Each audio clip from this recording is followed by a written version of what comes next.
तो हमने previous video में जो है वो जीएसटी के बारे में पढ़ा था, जो पेपर 3B था आपका, उसका मॉडल टेस्ट पेपर 1 किया था हमने। अब हम paper number 5 auditing and ethics का MTP 1 करेंगे, ठीक है। इसमें this is for your September 2026 attempt and further जो फ्यूचर अटेम्प्ट होंगे उनके लिए ये। ओके, लेट्स स्टार्ट बिना टाइम वेस्ट करे। वैसे बता दूँ, ये जो है इसके अंदर आपके स्मार्ट रिवीजन नोट्स है। ये नहीं है कि खाली क्वेश्चन और आंसर, इसके अंदर और भी चीज़ें हैं जो आपको फर्दर हेल्प करेगी समझने में।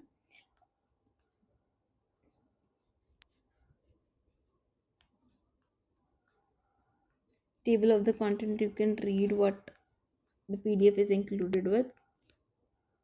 ओके, सो मेरा जो क्वेश्चन नंबर 1 है MTP का, वो क्या है? बैकग्राउंड सिनेरियो केस स्टडी दे रखी है। तो सबसे पहले I would like to read question number 1, क्योंकि हमें थोड़ा पता चल जाएगा कॉन्टेक्स्ट क्या है, फिर हम ऊपर जाके जो है केस स्टडी पढ़ सकते हैं, सो दैट हमें मिल जाएगा, ठीक है। सबसे पहले मैं हमेशा प्रेफर करूँगी और आपको भी बोलूँगी कि आप क्वेश्चन पढ़े पहले before reading the case study, whole case study. हो सकता है कि आपको बिना केस स्टडी पढ़े आंसर पता हो, तो आपका टाइम बच सकता है ड्यूरिंग दी एग्जाम। अब वैसे ही ये हो गया है कि 15 मिनट्स पहले जो है मिल जाता है आपको MCQ वाला भी, तो आप अपने MCQs भी कर सकते हो, जिसको जैसे प्रेफर करें। अगर क्वेश्चन रीड करना है तो वो कर सकते हो, आपको ये कंप्लीट करना है ये कंप्लीट कर सकते हो।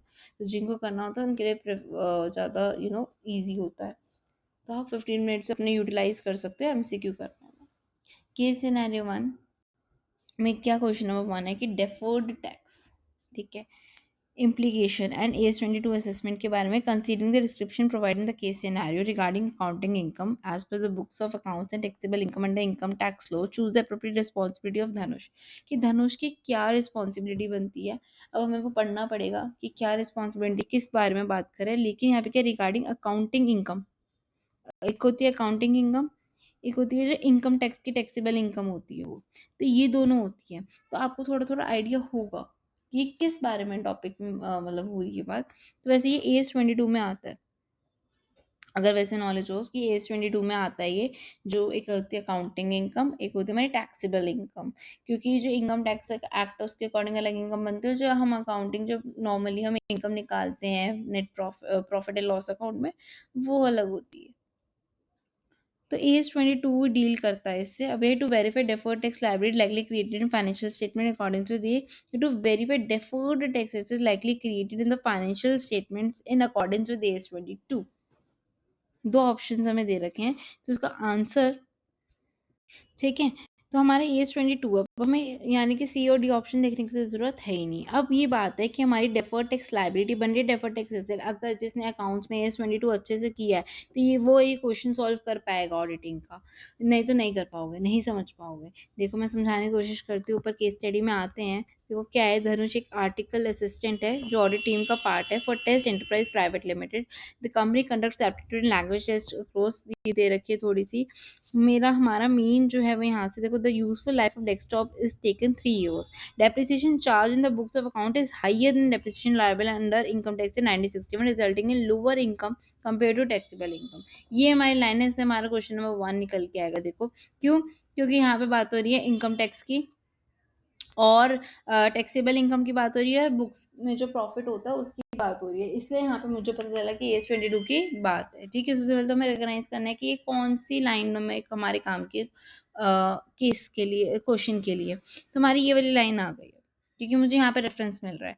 अब यहाँ पे आंसर क्या होगा, क्या होगा, हमने AS22 तो निकाल लिया। अब यहाँ पे हमारे पास एक डेफर्ड टैक्स लायबिलिटी होती है, एक डेफर्ड टैक्स एसेट होता है। जब आप मेरे साथ AS22 करोगे, अगर फ्यूचर में अगर आता है क्वेश्चन जब हम पढ़ेंगे, तो मैं उसमें और अच्छे से बता पाऊंगी। लेकिन यहाँ पर थोड़ा रेफरेंस के लिए देखो, समझ पाते हैं नहीं, कि इसने बोला कि जो डेप्रिसिएशन चार्ज की गई है बुक्स ऑफ अकाउंट्स में, वो हाइयर है डेप्रिसिएशन जो अलाउ किया गया इनकम टैक्स एक्ट 1991 में।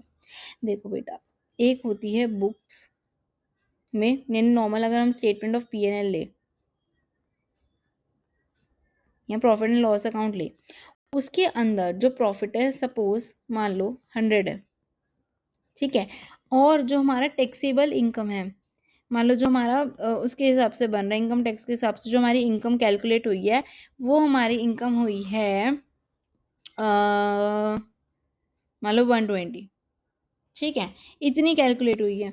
अब क्या हुआ, मैंने डेप्रिसिएशन, मान लो चलो ये भी 100 है, एक टाइम के लिए मान लो कि जो टैक्सेबल इनकम है वो भी 100 है। अब जो डेप्रिसिएशन है ना, डेप्रिसिएशन यहाँ पर मैंने चार्ज किया 20, ठीक है। Depreciation charge in the books of account is higher, और यहाँ पे मैंने किया सिर्फ 10 कम करा, ठीक है। अगर टैक्सेबल इनकम कम किया यानी कि मेरा कितना है 90, और यहाँ पे कितना आ रहा है 80, राइट। अब 90 है, मान लो 10% अगर हमें टैक्स देना है तो यानी हमने 9 रुपए दिया टैक्स, राइट, 9 रुपए दिया टैक्स।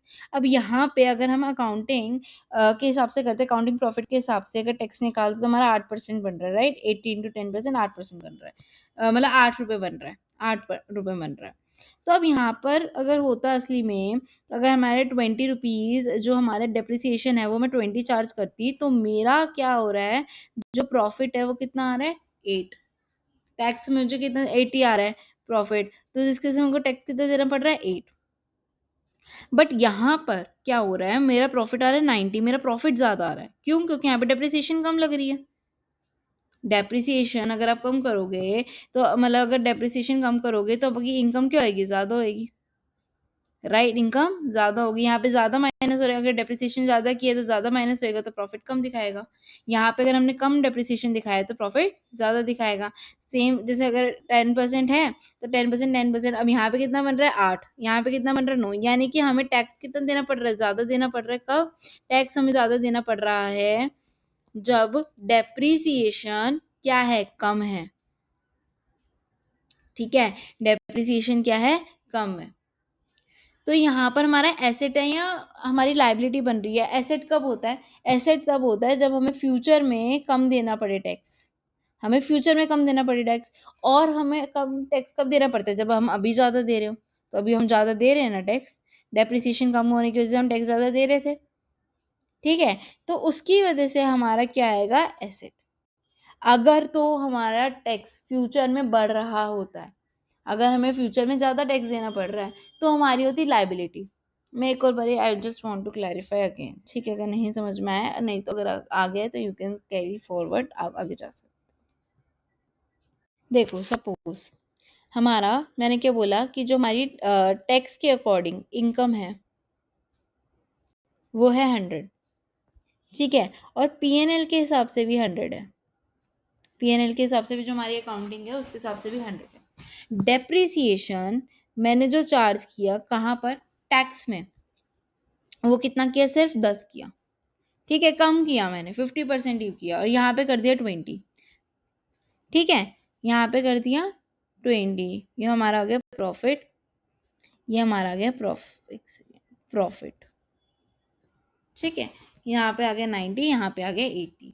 नाउ अगर हम डेप्रिसिएशन कम चार्ज कर रहे हैं, क्योंकि डेप्रिसिएशन कम चार्ज कर रहे हैं तो हमारा प्रॉफिट ज़्यादा आ रहा है, क्योंकि इनकम में से जितना कम हम निकालेंगे उतना ही ज़्यादा हमारा प्रॉफिट आएगा, और जितना ज़्यादा प्रॉफिट आएगा उतना ही ज़्यादा हमें टैक्स पे करना पड़ेगा, है ना। और जितना यहाँ पे हम दिखाएंगे उतना ही डिफरेंस आएगा। जैसे मान लो मैंने बोला 10% है तो यहाँ पे 90 का क्या आएगा, 9 रुपये हमें देने पड़ रहे हैं। नहीं तो हमें कितने देने पड़ते, अगर यहाँ पे भी हम 10 देते तो हमें कितने देने पड़ते, 8 रुपये देने पड़ते, अगर यहाँ पे हम 20 जो है चार्ज कर रहे होते तो। यहाँ पे 1 रुपये का जो डिफरेंस आया, जो हमें 1 रुपये ज़्यादा देना पड़ा, क्यों हुआ, टाइमिंग डिफरेंस की वजह से, वो बाद में चार्ज हो जाएगा, बाद में, ठीक है। अब यहाँ पे टैक्स हमें ज़्यादा देना पड़ रहा है, यानी बाद में हमें टैक्स कम देना पड़ेगा, है ना। क्यों, क्योंकि हमने 1 रुपये ज़्यादा दे दिया, तो बाद में जो 1 रुपये है वो हमें कम देने पड़ेंगे। तो यानी हमारे यहाँ पे क्या हो रहा है, एसेट बन रहा है, डेफर्ड टैक्स एसेट बन रहा है। वहीं यहाँ पे उल्टा होता, मान लो यहाँ पे 20 रुपये हो रहे हैं, यहाँ पे 10 रुपये हो रहे हैं, सपोज यहाँ पर हमारे पास, यहाँ पे हमारे पास क्या हो रहा है, यहाँ पर हमारे पास 20 रुपये हो रहे हैं और यहाँ पर हमारे पास 10 रुपये हो रहे हैं, तो यहाँ पे 90 बन रहा है, यहाँ पे 80 बन रहा है। अब क्या हो रहा है, हम सिर्फ कितने दे रहे हैं, 8 रुपये दे रहे हैं, और पर हकीकत में हमें कितने देने चाहिए थे, 9 रुपये देने चाहिए थे, यानी हम 1 रुपये कम दे रहे हैं, यानी हमें फ्यूचर में 1 रुपये ज़्यादा देने पड़ेंगे, फ्यूचर में 1 रुपये ज़्यादा देने पड़ेंगे, तो इसलिए ये हमारी लाइबिलिटी बन गई, ठीक है। तो अब यहाँ पे इन करंट केस क्या हो रहा है, क्या हो रहा है, एक second,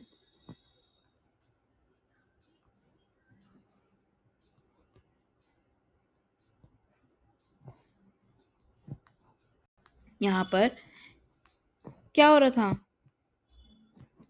depreciation charge in the book is higher, depreciation ज़्यादा है यानी प्रॉफिट कितना दिखाओगे, कम दिखाओगे, प्रॉफिट कम दिखाओगे यानी इनकम टैक्स, ठीक है। डेप्रिसिएशन जो बुक्स ऑफ अकाउंट्स है उसमें ज़्यादा दिखा रहे हो आप, यानी कि टैक्स में हम कम दिखा रहे हैं, टैक्स में कम दिखा रहे हैं यानी हमारी प्रॉफिट ज़्यादा होगी, प्रॉफिट ज़्यादा होगी यानी हम टैक्स ज़्यादा दे रहे हैं अभी, यानी कि फ्यूचर में हमें टैक्स जो है वो कम देने पड़ेगा, कम देना पड़ेगा यानी हमारा क्या हो गया, एसेट हो गया। एसेट हो गया तो हमारा कौन सा ऑप्शन करेक्ट हो जाएगा, तो verify deferred tax created in the financial statement, deferred tax asset आ जाएगा, तो बी आंसर आ जाएगा। देखो अगर सोल्यूशन आपको इससे क्लियर तो मैं समझ नहीं आया, क्या बताऊं। Accounting for taxes and income strictly govern by S 22 not S 29। First of all S 29 किसके लिए होता है, provisions contingent liability contingent asset का होता है, इसलिए सीओडी तो हटी गए। नाउ टाइमिंग डिफरेंस अगर हम देखें, क्योंकि depreciation charge by the commercial books of accounts वो ज़्यादा है, डेप्रिसिएशन जो अलाउ किया गया इनकम टैक्स लॉ के हिसाब से, तो अगर ज़्यादा अकाउंटिंग डेप्रिसिएशन है यानी कि book profit is less than the taxable income, this implies company is paying more tax currently, अभी ज़्यादा टैक्स दे रही है तो उसकी वजह से क्या होगा, क्रिएट्स टाइमिंग डिफरेंस, रिवर्स होएगा जो कि फ्यूचर में, तो tax depreciation becomes higher than book depreciation, तो इसकी वजह से डेफर्ड टैक्स एसेट बन जाएगा, because tax paid in the advance in future economic benefit, धनुष must verified whether this DTA is recognised with virtual certainty. Okay, audit में हम accounts में नहीं है सबसे पहले, तो मुझे लगा ना एक तरीके से हम अकाउंटिंग का क्वेश्चन कर रहे हैं, बट इट्स ऑडिट क्वेश्चन जिसमें धनुष को जो चेक करना पड़ेगा डीटीए को एस 22 के अकॉर्डिंग। ओके, ना question number 2, common student mistake क्या आ जाती है, एक तो यहाँ पर कि student blindly memorise the appreciation difference created deferred tax liability, वो डीटीएल लिख देगा, that only happens separation higher than book depreciation. Example under section 32 accelerated block rates होते हैं, read the specific directional wordings in the question carefully, ऐसे ही blindly नहीं कर रहा करो। Always check the criteria of DTA recognition under section S 22, DTA should be recognised only to the extent that there is a reasonable certainty, हमेशा क्या होनी चाहिए, रीजनेबल सर्टेनिटी होनी चाहिए, sufficient future taxable income will be available if there are unabsorbed losses, अगर कोई भी ऐसा लॉस है जो अनअब्जॉर्ब्ड है तो वर्चुअल सर्टेनिटी होती है, support by the convincing evidence is mandatory. क्या है ये 22 टाइमिंग डिफरेंस, ये सब पढ़ो तभी आएगा मेरा क्वेश्चन समझ। Question number 2, accounting treatment of integrated software and medium cost, keeping in the view the description provided in the case scenario, अभी पढ़ लेंगे कौन सा क्वेश्चन केस उसकी बात कर रहा है डिस्क्रिप्शन की, जो the following statement is likely to be recorded, which following statement is likely to be correct regarding the accounting treatment of the cost of CDs and software required by the company to run test। ठीक है, हमें क्या बताना है, कौन सा statement correct है accounting treatment के लिए कॉस्ट ऑफ सीडी और software required by the company to run the test. Okay, देखते हैं। तो ये हमें मिलेगा, देखो कंपनी कंडक्ट करती है aptitude language test, the test taking time, CD containing software runs on each local desktop system, independent cost of CD without software is nominal. ठीक है, इंडिविजुअली अगर हम बात करें सीडी की सॉफ्टवेयर के बिना तो वो नॉमिनल है। कंपनी फाइनेंशियल 23-24 रेवेन्यू 50 करोड़ का, 45 करोड़ टेस्ट फीस है, ब्ला ब्ला। देखो अब क्या है, the company's accounting treatment for treating cost of CD with software costs are as intangible asset is not proper. It should have treated such cost as revenue expenditure। ठीक है, यहाँ पर company's accounting treatment of treating CDs with software as intangible asset is proper, कि उसने क्या किया accounting treatment, कि उसने क्या किया है, कॉस्ट ऑफ सीडी को सॉफ्टवेयर के साथ इंटेंजिबल मान लिया। ठीक है, सीडी और सॉफ्टवेयर को साथ में, company's accounting treatment treating cost of CD with software cost as intangible is not proper, it should have treated cost of CDs as PPE, कि सीडी को पीपीई माने और सॉफ्टवेयर को इंटेंजिबल एसेट माने, या फिर companies accounting treatment treating cost CDs with software as intangible is not proper, it should have treated CD as PP item और software cost as revenue expenditure। उसने बोला है सीडी ना सॉफ्टवेयर के बिना कुछ नहीं है, उसने बोला यही बात। उसने क्या लिखा था ऊपर लाइन में, क्या लिखा था कि company has taken useful life of computer, कि at the time of taking test जो सीडी है containing software is done in e system for enabling students to take test. ठीक है, जो कॉस्ट ऑफ सीडी है विदाउट सॉफ्टवेयर इज नॉमिनल, जो cost है CD की वो सॉफ्टवेयर के बिना नॉमिनल है, ये लिखा था। और क्या लिखा था उसने कि during the course of audit notice किया धनुष ने कि computers form significant chunk of PPE item in the financial state of the company, or he notices that the cost of CDs along with the software cost is reduces and intangible asset of the company. ठीक है, ये हुआ. But क्या करना चाहिए CD का और software का? क्या सीडी और सॉफ्टवेयर दोनों को इंटेंजिबल एसेट लेना चाहिए? क्या सीडी भी इंटेंजिबल है? नहीं, सॉफ्टवेयर इंटेंजिबल होता है बट सीडी इंटेंजिबल नहीं होती. सीडी को हम देख सकते हैं, सीडी को हम प्रॉपर्टी प्लांट इक्विपमेंट में लिखेंगे. ठीक है, तो इसलिए ट्रीटिंग कॉस्ट ऑफ सीरीज with software is not proper. It should treated the cost as revenue expenditure. तो नहीं, रेवेन्यू एक्सपेंडिचर नहीं मानेंगे उसको, प्रॉपर तो है ही नहीं. ये बात एकदम करेक्ट. ठीक है, और डी क्या था? रेवेन्यू एक्सपेंडिचर नहीं मानेंगे. अब इसका एक बारी आप सोल्यूशन देखो क्या है कि AS 26 के according AS 26 is your intangible asset कि the high value specialised examination system software is an identifiable non monetary asset. ठीक है, जो एग्जामिनेशन सिस्टम का जो सॉफ्टवेयर है क्या है? आइडेंटिफाइबल नॉन मॉनेटरी एसेट जो बिना फिजिकल सब्सटेंस के will generate long term recurring revenue. Bar bar recurring revenue लगेगा यानी ये एसेट है. ठीक है, लॉन्ग टर्म रिकरिंग यानी, और ये क्या है? फिजिकल सब्सटेंस नहीं है इसलिए इंटेंजिबल है. तो इसलिए ये AS 26 को मीट करता है to be capitalize as intangible asset. और क्या है? AS 10 कंपोनेंटाइजेशन प्रिंसिपल के हिसाब से physical CD medium itself is a tangible item जो यूज हो रही है प्रोडक्शन या सप्लाई के लिए सर्विसेज को over multiple period. Even though it's independent value is nominal, बेशक उसकी जो नॉमिनल इंडिपेंडेंट वैल्यू है वो नॉमिनल है. It forms part of hardware operating infrastructure necessary to run software. क्योंकि उसके बिना सीडी के बिना सॉफ्टवेयर कुछ नहीं है. सॉफ्टवेयर डलेगा तो सीडी में ही ना, कंप्यूटर में तभी तो प्रोसेस होगा. Therefore the physical distribution medium should technically fall under PPE, while the core intellectual property right lies in the intangible asset category. Combining both indiscriminately violates structural representation norms under Section 3. Okay, now common students mistake is choosing option A. क्या करते हैं? Software is revenue expense due to the frequent delivery of test longevity and prospects economic benefit dictate mandatory capitalization, which is wrong. CD is your PPE and software is your intangible asset. Okay, now question number 3. As there are discrepancies noticed in the computer system on physical verification by management is described in the case scenario. क्या हुआ? Computer system में physical verification कर रहा था management, तो उसमें discrepancy I. Which of the following statement is most appropriate? Management is properly deal with. Okay, देखते हैं कि उसने सही से किया या नहीं किया.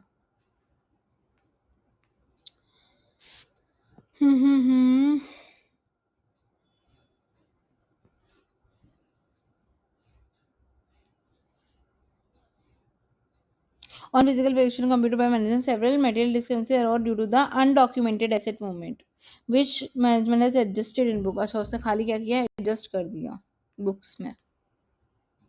तो बताओ उसने सही किया या नहीं किया? Question number 3. Management has properly dealt with the such discrepancy. However, Dhanush should bring it the light to the engagement partner as it may result in the modification of auditor's opinion. Properly deal with such, however, Dhanush should bring it to the light into specific reporting requirement. And management properly deal with such discrepancies. Therefore, Dhanush should not do anything further.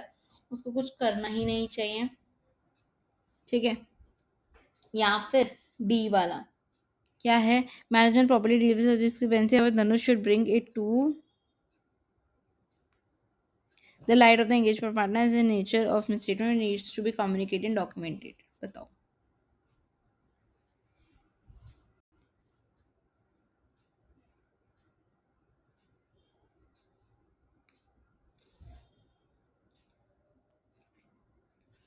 लाना तो चाहिए. देखो, bring the light लाना तो should not do the anything further, ये तो गलत है. But should bring it to light यानी कि हमारा सी वाला तो हट ही गया. अब now we have A B and D. ठीक है, तो management properly deal with such discrepancy. Management properly deal with such discrepancy. तो अगर आपने कारो पढ़ रखा है उसके अकॉर्डिंग आपको समझ में आएगा कि धनुष को क्यों ब्रिंग करना चाहिए एंगेजमेंट पार्टनर. को, क्योंकि मॉडिफिकेशन करे वो ऑडिटर के ओपिनियन को, क्योंकि रिपोर्टिंग रिक्वायरमेंट है ऑडिटर की, या फिर नेचर ऑफ स्टेटमेंट है जिसको कम्युनिकेटेड डॉक्यूमेंट करना चाहिए। मैक्सिमम ऑफ द स्टूडेंट्स मेरे को पता है D, but no, D is not the answer, B. और वो क्यों है वो देखो। अंडरस्टैंडिंग कारो 2020 मैंडेट, क्लोज 1C या 1D ऑफ पैरा 3 ऑफ कारो 2020 क्या कहता है? Listen carefully and I will highlight this question, want to highlight this question very, समझो क्या है कि the statutory order is legally bound to report whether any material discrepancy were noticed on physical verification of property, plant and equipment by the management। वो bound हो जाता है, उसको देखना पड़ेगा, उसको रिपोर्ट करना ही पड़ेगा कि सही से मटेरियल डिस्क्रिपेंसी कोई रिपोर्ट हुई थी, नोटिस हुई थी, and whether the same have been properly dealt in the books of accounts, और क्या वो सही से बुक्स ऑफ अकाउंट्स में BOA में सही से रिपोर्टेड है या नहीं है, डील करी गई है या नहीं करी गई है। ठीक है। As an article assistant, Dhanush cannot make final reporting decision independently, obviously. He must capture this variance in his working papers, अपने working papers में लिखे, escalate करे directly to the engagement bank, because he does not have any power। ठीक है। Even the management rectified the books, बेशक management ने क्या कर दिया है, ठीक कर दिया है बुक्स को। Absolute historical existence of material physical discrepancy triggers an inescapable statutory reporting clause under CARE 2020, आपको लिखना ही पड़ेगा, which is used by powers under section 143(11) of the Companies Act। Auditor का जो पावर है उसके अंदर लिखा है कि आपको ऑडिटर को बताना जरूरी है। ठीक है, नोटिस किया गया है, ढंग से डील किया गया उससे, क्या आपको लिखना पड़ेगा। एग्जाम टिप क्या है? Whenever physical verification reveals variance exceeding 10%, अगर 10% से ज़्यादा का कुछ डिस्क्रिपेंसी है in aggregate of any class of asset, it is deemed material, उसको मान लें कि वो मटीरियल है for CARE 2020 reporting. Do not confuse book adjustment with absolute relief of the reporting. PAR physical accounting reconciliation, physical presence checked, क्या physically जो present था उसको चेक किया गया, accounting laser match, reporting under CARE close one. ठीक है। वैसे भी अगर सिंपली मैं आपको बताऊं इन सबको क्या करना है, कोई भी डिस्क्रिपेंसी है वो मटेरियल है या नहीं है, वो कैसे होएगा? 10% से अगर दे रखा है तो वेल एंड गुड, अगर 10% से ज़्यादा है सेम चीज़ के लिए तो यानी कि वो मटेरियल है, मटेरियल है तो रिपोर्ट करोगे। Okay, now question number 4 and 5। Okay, question 4 is कि which statement means the requirement of the law in respect of revenue from operation. Revenue from operation के बारे में बताने, देखो पहले रेवेन्यू हुआ किस चीज़ में है। रेवेन्यू देखो यहाँ पे हुआ था company financial 23-24 revenue is 50 crore, 45 crore हुए थे टेस्ट फी से, 5 करोड़ थी सेल्स ऑफ बुक्स से। ठीक है, आपको देखो यार टोटल 50 हो रहा है, जिसमें से बुक्स की सेल है और ये है। It also receive 10 lakh as an interest on investment, computers from significant bla bla bla. चलो ठीक है, 45 + 5 ये तो आपका मेन ऑपरेशन से हो रहा है, बाकी ये 10 lakh as a interest on investment. ठीक है, तो जो रेवेन्यू है फ्रॉम ऑपरेशन, राइट, तो वो कितना होगा टोटल 50। तो जब पूरा 50 करोड़ है उसको आपको किस पे दिखाना है? P&L में। लेकिन जो revenue from sale of books है, वो जो fees charge from the students है, उसको आप डिस्क्लोज करोगे सेपरेटली इन नोट्स। ठीक है, ये बात का ध्यान रखना कि आपने जब P&L बनाया तो उसमें रेवेन्यू फ्रॉम ऑपरेशन दिखाओगे तो उसमें आप पूरा 50 दिखाओगे, लेकिन नोट्स टू अकाउंट्स में जब आप नोट्स टू अकाउंट्स बनाओगे उसके अंदर आप पॉइंट लिखोगे RFO का, तो उसके अंदर आप लिखोगे बुक्स के लिए इतना पैसा मिला है, मेरे को 5 मिला है, और क्या था, एक सेल्स ऑफ बुक के लिए इतना मिला है, और फीस जो चार्ज की गई है उसके लिए 45 मिला है, मतलब वो अलग अलग दिखाओगे। दैट्स द थिंग, ये होता है। ठीक है, तो इसमें हम क्या लिखेंगे कि revenue from the operation 50 crore should be shown in the statement of P&L। However जो रेवेन्यू है from the sale of books और fees charge from the student should be disclose separately in the notes. ठीक है, interest on investment goes on other income under schedule 3। ठीक है, जो नीचे हम सेकेंड नंबर पे लिखते हैं ना, अदर इनकम आफ्टर RFO, तो वहाँ पे आ जाएगा आपका इंटरेस्ट ऑन जो इन्वेस्टमेंट वाला है वो। ठीक है। Now fifth, the company has taken useful life of desktop to be 3 years, such requirement is. ये जो 3 years का लिया है कि भाई 3 साल की वो है, तो वो क्या है, वो बेटा प्रेस्क्राइब करी गई है आपको। ठीक है। स्केड्यूल 3 में, 2 में, 1 में कहाँ पे करी गई है? 3 में आपका हमेशा हमेशा वो है PNL वगैरह है, तो ये स्केड्यूल 2 में करी गई है। तो याद रखना ये कि जो कंपनी है उसने यूजफुल लाइफ जो 3 years की ली है वो कहाँ पे prescribe schedule of the company 13। However, a company can choose useful life different from what is prescribed in the schedule 2, वो ले सकती है provided it discloses technical justification, उसके पास justification उस चीज़ की by certified engineering evaluation। वैसे बेसिकली 3 ईयर 3 ईयर लिया जाता है अंडर स्केड्यूल 2, याद रखना। ठीक है। Now revision pillars, core revenue versus other income क्या होता है, बाइफिकेट करेंगे ऑपरेटिंग इनकम को, इंसिडेंटल ट्रेजरी गेन्स जैसे इंटरेस्ट और डिविडेंड को। स्केड्यूल 2 यूजफुल लाइफ कैसी क्या है, useful life can be deviate from treasury baselines only if, अगर वो उसकी टेक्निकल लॉजिकल डिस्क्लोज उसको किया जाए transparently in the notes. CARO clause 3(1) क्या कहते हैं, मटीरियल एसेट वेरिएंस अगर 10% से ज़्यादा है तो उसको रिपोर्ट करो regardless of whether year end adjustments are made by management. सही से कर दिया हो तब भी। Now this is your next case study. पहले क्वेश्चन ही पढ़ रहे हैं। As regard to audit of a branch of CDL limited, जब ऑडिट कर रहे हैं हम एक ब्रांच CDL लिमिटेड की, as referred in the case scenario is concern, which of the following statement is most appropriate. क्या क्वेश्चन है, मतलब ऑप्शन है। Account of branch shall be audited either with the company's auditor और by the other person qualified. Branch audit report is sent by branch auditor to the company's auditor. Sent except company's auditor. ठीक है। The account of branch shall only be audited by any other person qualified for appointment by an auditor of the company and appointed as such as section 139 except company's auditor. In such case, branch audit report is sent by branch auditor to members of the company. To companies auditor, यहाँ पे क्या है, members of the company. Account of the bank should be audited either by the company's auditor. मतलब ये बोल रहे हैं कि जब हमने ये ऑडिट ऑफ ब्रांच का क्वेश्चन है पहले तो, ठीक है, तो उसमें ये पूछ रहे हैं कि कौन जो है वो ऑडिट कर सकता है, और जो अकाउंट्स है ब्रांच के, जैसे इसमें लिखा है either by the company's auditor या फिर दूसरा जो भी क्वालिफाइड है appointment as an auditor of the company and appointed as such other under section 139 में जिसको भी बोला गया वो। ठीक है। और in case of branch account are audited by a person other than company's auditor, branch audit report is send by branch auditor to company's auditor. Branch auditor जो कंपनी ऑडिटर को दे देता है।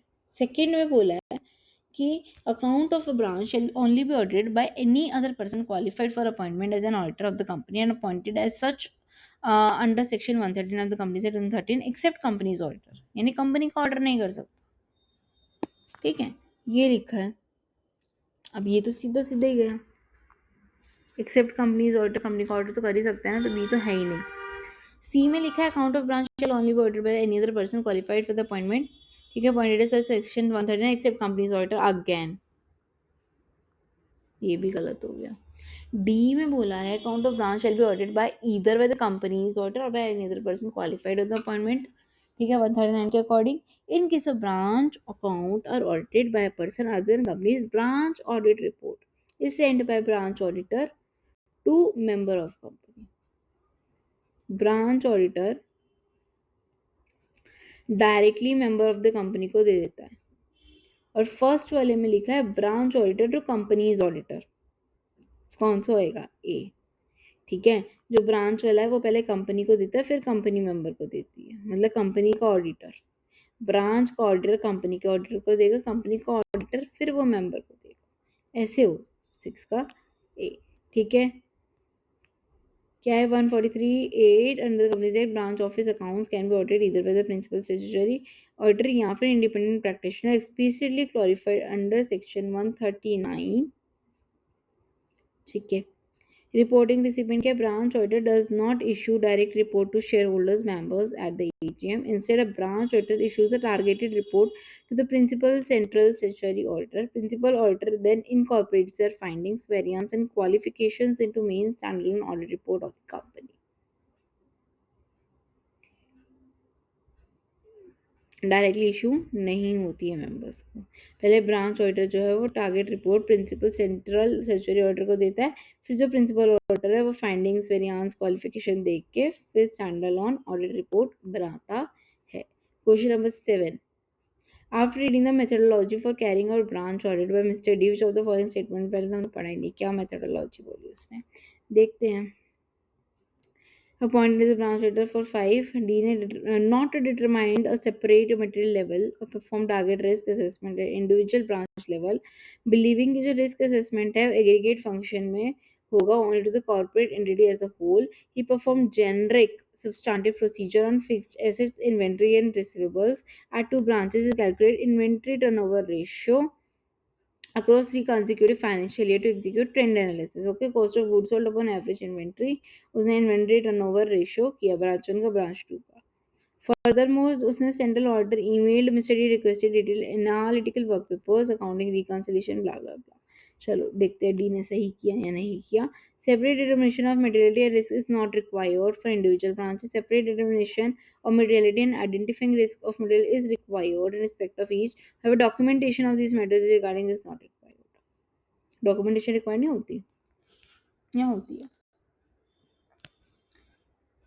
उसके बाद separate determination of materiality and identifying this is required. He is required to perform substantive procedure as described in the scenario in respect to the auditee branches and also maintain documentation of the same. Identifying and assessing this is required with thereof our as a whole. अब बताओ, हमेशा ध्यान रखना कि अलग चाहिए होती है, ठीक है। Branch constitutes a component of an enterprise because risk vary widely across different operating locations, क्योंकि रिस्क बहुत अलग अलग हो जाता है डिफरेंट डिफरेंट लोकेशंस पे। Order can not rely purely on aggregate entity level material, वो एक ही जगह पूरा नहीं जा सकता। component materiality rule क्या है, branch order must compute a separate lower component materiality level to design appropriate sample size, ताकि वो सैम्पल साइज अप्रोप्रिएटली क्या कर सके, डिज़ाइन कर सके। तो इसलिए mister D complete skip of branch specific logging. ऐसे 315 ऐसे 320 के भाड़ में, और 230 के इसका डॉक्यूमेंटेशन का वो मैंडेटरी है। जो भी फाइंडिंग्स उसको लिखोगे नहीं, डॉक्यूमेंट नहीं करोगे। तो इसलिए यहाँ पे कॉमन स्टूडेंट मिस्टेक क्या आती है कि branch is part of one legal, तो उसमें कोई भी कॉर्पोरेट वाइड मटेरियलिटी अप्लाई कर देते हैं। Identifying to everything corporate materiality must always be lower. आता है, आया था, क्या आएगा यहाँ पे, कंपोनेंट मटेरियलिटी हमेशा क्या होता है, कम होता है, lower than overall financial statement materiality से।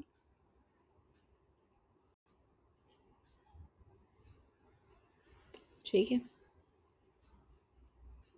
ना, ये हमारे पास इन्वेंट्री टर्नओवर रेशियो दे रखा है, इसके अकॉर्डिंग देखते हैं। नेक्स्ट क्वेश्चन होगा, क्या है कि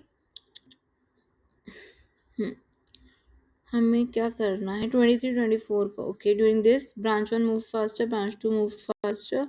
Comparison of inventory turnover ratio of branch one over a period of years may indicate that branch sales have likely been weak with high comparison। नहीं, इन दोनों में से देखते कौन फास्टर मूव किया। ठीक है, किसने फास्ट गया। देखो 23-24 की बात हो रही है, 12 ज़्यादा है यानी ब्रांच वन तेज गई, तो ऑप्शन नंबर क्या आ जाएगा इसका, ए। ठीक है, ब्रांच वन है move faster in comparison to branch two. देख सकते हो 15, 14, 12, 4, 6, 10 ratio drop from 15, 14, 12। Declining inventory ratio क्या बताता है, that inventory is sitting in warehouse longer before being sold. This signals slow moving stock, potential obsolescence, dropping market demand, inflated inventory records। और branch to trend analysis क्या कहता है, यहाँ पे 4 था, फिर 6 हुआ, फिर 10 हुआ, मतलब proving accelerating performance. The branch one represents an area of higher inherent risk requiring heavy valuation testing, ज़्यादा चाहिए होगी ब्रांच वन में, पर moved faster in comparison to branch two. Now, example in case data interpretation, a dropping inventory ratio, अगर inventory ratio कम हो रहा है यानी कि हायर होल्डिंग पीरियड, ठीक है, रिस्क ओवर वैल्यू होगा। Rising ratio indicates rapid sales velocity या लीन इन्वेंट्री स्ट्रक्चर। फिर से क्या अगर इन्वेंट्री रेशियो कम हो रहा है यानी कि होल्डिंग पीरियड ज़्यादा है, और अगर राइज कर रहा है राइजिंग रेशियो, उसका मतलब सेल्स ज़्यादा हो रही है या लीन है inventory structure. Sandel versus, okay, considering content of email sent by the company auditors to Mr. D. Okay.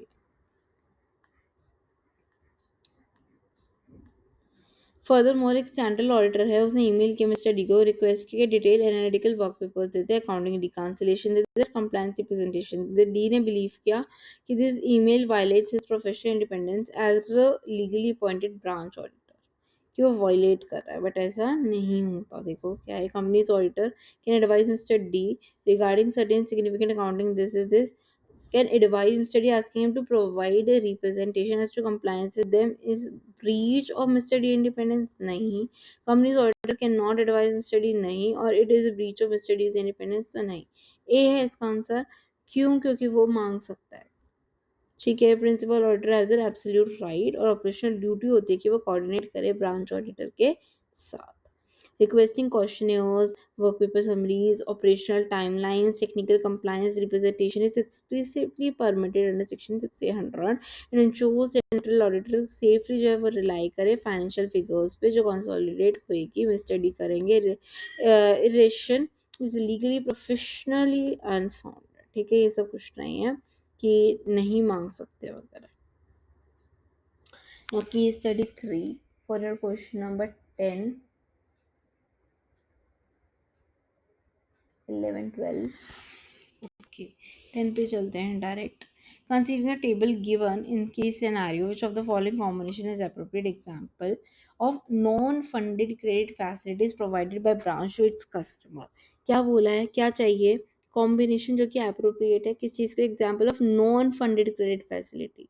Non funded credit facility provided by branch जो कस्टमर्स को देती है, ब्रांच जो कस्टमर्स को देती है. ठीक है, तो बिल परचेज एंड डिस्काउंटेड या बिल ऑफ कलेक्शन, क्या वो नॉन फंडेड है? फंडेड होती है. Bills of for collection funded, bills purchase and discount funded, letter of credit issued या guarantee issued is non funded. ठीक है, पहले तो फंडेड नॉन फंडेड होता क्या है. फंडेड वो होते हैं जिसमें इमीडिएट डायरेक्ट कैश आउटफ्लो होता है. फंडेड फैसिलिटीज इन्वॉल्व क्या, immediate direct cash flow from the bank to borrower, जैसे कि term loan, cash credit, overdraft, bill purchase discounted. Non funded क्या होता है, इसके अंदर इमीडिएट कैश आउटले नहीं होता. कंटिंजेंट कॉन्ट्रैक्ट्स होते हैं जहाँ पे bank as a structural guarantor. Letter of credit bank guarantee क्या होता है, represents ultimate non funded financial even if it is backed with 100% margin. They remain non funded exposures until a default occur, जब तक कोई default नहीं हो जाता तब तक. Bill for collection is a pure agency handling service, not a financial credit facility. ठीक है, जो बिल्स ऑफ फॉर कलेक्शन होता है वो एजेंसी हैंडलिंग सर्विस होती है, वो कोई फाइनेंशियल क्रेडिट फैसिलिटी नहीं है. ओके. उसके बाद question number 11, CAB's decision to perform both test of control with substantive test due to the high risk in small ticket loans falls under which standard? कौन से स्टैंडर्ड में आता है आपका, ये बताओ. आपको पहले इसके बारे में तो स्टैंडर्ड्स पता होने चाहिए. ठीक है, कि ये कौन से स्टैंडर्ड में आता है जो बोथ टेस्ट ऑफ कंट्रोल और सब्सटेंटिव टेस्ट दोनों लगेंगे. SA 330. ठीक है, SA 330 जिसमें आता है TOC और सब्सटेंटिव के बारे में. देखो, explicitly deal with the designing and implementing of responses to address this risk committed misstatement via dual purpose testing. 330 में आता है. इम्पोर्टेंट. किस में आती है दोनों चीज, 330 में.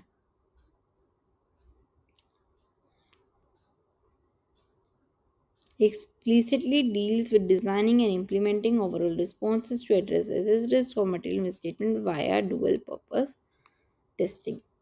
What is the core system objective behind checking special mention accounts classification logs? क्या कोर सिस्टम ऑब्जेक्टिव होता है, क्या कारण होता है चेक करने का स्पेशल मेंशन अकाउंट्स को? क्यों चेक करते हैं स्पेशल मेंशन्ड अकाउंट्स को? Okay, I am giving you ऐसे ही एग्जांपल्स, इसमें है नहीं, क्योंकि देखो ए है, it would necessarily help auditor in identifying accounts with significant lending exposure. Auditor को हेल्प करते हैं कि आइडेंटिफाई करे अकाउंट्स को कि जो सिग्निफिकेंट लेंडिंग एक्सपोजर किसके पास है। It would help auditor in identifying accounts which में involve downgrading from sub standard asset category to doubtful category, या फिर it would help auditor in identifying accounts where substantial recovery has been received, या फिर help auditors in identifying accounts which may involve downgrading from standard category to non performing। उसमें तो सब standard to doubtful, इसमें है standard to non performing. तो special mention accounts कौन से होते हैं? SMA, इसका भी रिसेंटली मई 2026 में शायद आया भी था क्वेश्चन, SMA के बारे में, हाँ आया था, if I'm not wrong। तो इसका आंसर ये है कि इसमें ये आइडेंटिफाई करते हैं अकाउंट जो क्या हो, स्टैंडर्ड कैटेगरी से नॉन परफॉर्मिंग एसेट तक हो। ठीक है, देखो ऐसे में reports functions early warning indicators, एक अर्ली वार्निंग इंडिकेटर्स की तरह काम करते हैं जो कैटेगराइज करते हैं stress based on days of overdue principal interest repayment. जैसे ऐसे में कौन सा होता है 1 to 30 डेज, ऐसे में 0, हाँ इसी के बारे में आया था, इसी पे ही क्वेश्चन आया था। ऐसे में 0 है 1 से 30 डेज, ऐसे में 1 होता है 31 to 60, 2 होता है 61 to 90 before turning into an asset classification failure. ठीक है, क्या 0 1 2 1 to 30, 31 to 60, 61 to 90। ठीक है, now revision pillars for the standalone exam MCQ core pointers क्या है? एनजीओ ऑडिट रिस्क के बारे में क्वेश्चन 13, क्वेश्चन 14 एंड 15 ऐसे ही डायरेक्टली दे दिया। 13 आपका ये था कि वी द पीपल, ठीक है, is an NGO working for the right of citizen. Due to nature of its activities, its volunteers take part in agitation which require political overturns. It also get money from trust based in overseas country. Government has cited regulatory mechanism for NGOs receiving foreign funding. The Finance and Accounts Department in NGO is headed by an experienced person, former volunteer and activist himself. However, he has no professional or legal educational background. CAN is appointed as an auditor for the NGO for the first time. आपको बताना है कि most appropriate option regarding audit risk inferred by you from above. Audit risk is in the above situation is low. Situation does not provide quantitative data. There is therefore not possible to make precise measurement of audit risk. Audit risk is above situation is high.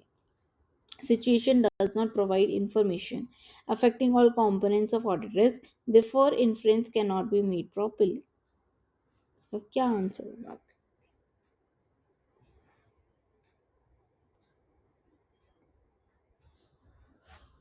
देखो B और D कि भाई data नहीं है और नहीं पता चल रहा, नहीं हो सकता।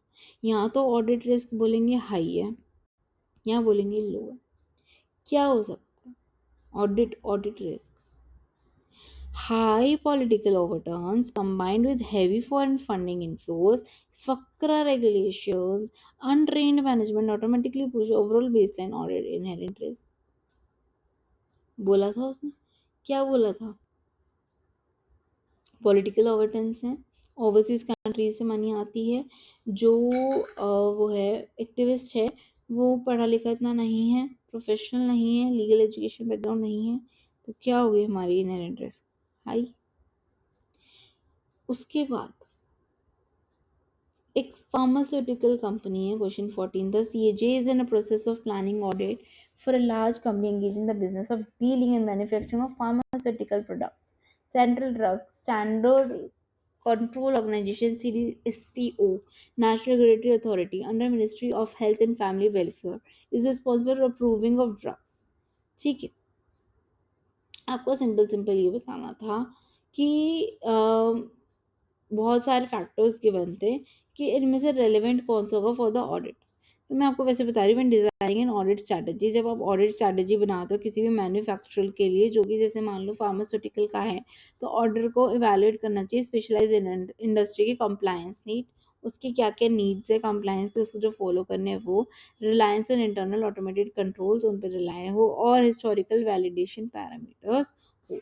तो मैं उसके लिए बता रही हूँ आपको, वैसे फार्मास्यूटिकल के लिए कि क्या क्या होगा, ठीक है, कि क्या रिक्वायरमेंट होगी। तो उसके लिए रिपोर्टिंग रिक्वायरमेंट जो भी रिक्वायर्ड है, कोई भी हो, वो चाहिए। Specialised knowledge of pharma industry की, expected use of audit evidence obtained in the previous audit पता हो आपको, volume of transactions to consider reliance and internal control पता हो, दैट इज द थिंग, ठीक है। उसके बाद क्वेश्चन नंबर 15 था आपका कि CA तारनी is in the process of formulating audit plan for conducting audit of company engaged in business of dealing in the commodity future, ठीक है, which of the following is not likely to be an appropriate audit procedure to be included in the audit plan above said company के लिए। क्या कर रही है company, dealing in commodity futures, ठीक है। Verification of turnover of the company, cost of raw material consumed, examination of the company's accounting policy for revenue recognition, या verification of contract notes with brokers. इनमें से कौन सा not likely to be appropriate, कौन सा सही नहीं है, क्या गलत होगा इनमें से। देखो यार, कॉन्ट्रैक्ट नोट्स तो चाहिए होगा जब अगर आप कॉमोडिटी फ्यूचर कर रहे हो तो, ठीक है। टर्नओवर भी पता होना चाहिए, और अकाउंटिंग पॉलिसी पे रेवेन्यू रिकग्निशन पता है, लेकिन verification of cost of raw material consumed, raw material consume होना इस इंडस्ट्री के लिए is not viable. So definitive unique receipt in commodity futures trading audit verification requires exact cross matching verification of contract note का issued received through license clearing brokers, but there is no need to verify the cost of raw material consumed. Okay, that's it। अभी next video में करते हैं। आप MCQs ही बहुत लंबे हो गए हैं, इनको अच्छे से रिवाइज करो, दे आर इम्पोर्टेंट। ओके, और समझ कॉन्सेप्ट क्लियर होता है। देखो आप आएंगे नहीं आएंगे वो बात की बात है, लेकिन कॉन्सेप्ट तो पता होना चाहिए ना। सो रिवाइज इट, फिर हम अगली वीडियो में we will complete the descriptive part. तो हमारा MTP ऑफ ऑडिट जो फर्स्ट वाला है वो कंप्लीट हो जाए, ठीक है।